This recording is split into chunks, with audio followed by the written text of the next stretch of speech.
សួស្តីបងប្អូនកំពុងតែបើកឡានទៅនិយាយទៅការងារវិលជុំហ្នឹងណាបងប្អូនអស់ពីទៅយកចេញពីសាលាឥឡូវគេឃ្លានអស់ពីឃ្លានហើយត្រឡប់មកផ្ទះរៀបចំហូបនិយាយទៅមួយថ្ងៃវិលជុំបងប្អូនឥឡូវហើយទុកមួយផ្ទះតែមកចូលគ្នានឹងឆ្លោះគ្នាពីហ្នឹងឥឡូវទុកមួយឥឡូវតិចជួបគ្នាគាត់ favorite food គេនេះ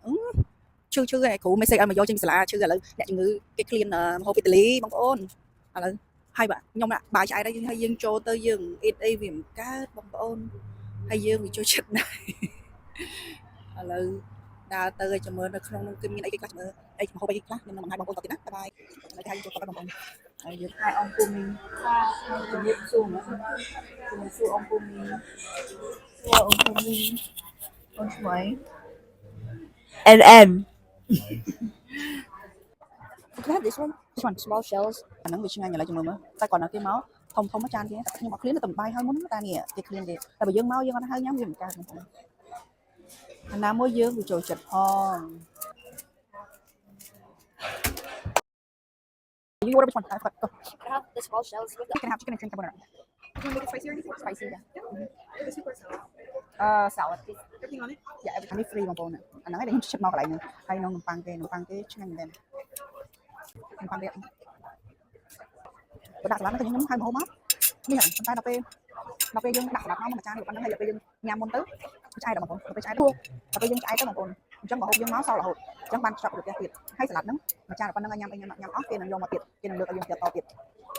អញ្ចឹងខ្ញុំហ្នឹងជួយចិត្តញ៉ាំអាហ្នឹងឯងហូបអ្នកដៃបងប្អូនញ៉ាំមួយចានហ្នឹងហើយ fasting 10ថ្ងៃ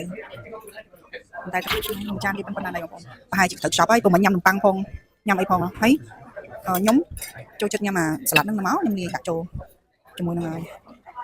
ចានរបស់ខ្ញុំ stream ធ្វើមិនដែរបងប្អូនមកហូបមកឥឡូវឆ្អែតបាទបងប្អូនអូខេបងប្អូន ASMR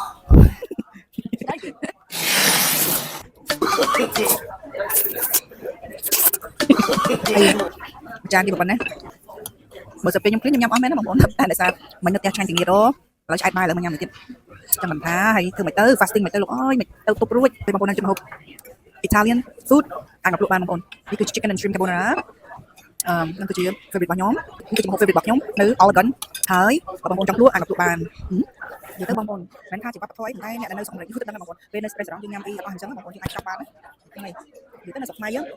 ញ៉ាំអស់ហើយយើងសឹកចាប់តែនេះគឺគេចាប់ចឹងបងប្អូនមិនហាងធម្មតាប្រាប់ណាបងប្អូនតែយើងចង់នេះគឺត្រូវចាប់បានហើយអត់មានបញ្ហាគេចាប់គ្រប់គ្នាបងប្អូនឥឡូវយើងភ្លឺខែជាបងប្អូនចាន់ម៉ោងកុំឲ្យ1ជាងណាឥឡូវយើងបានមកចាប់ទៅផ្ទះហើយ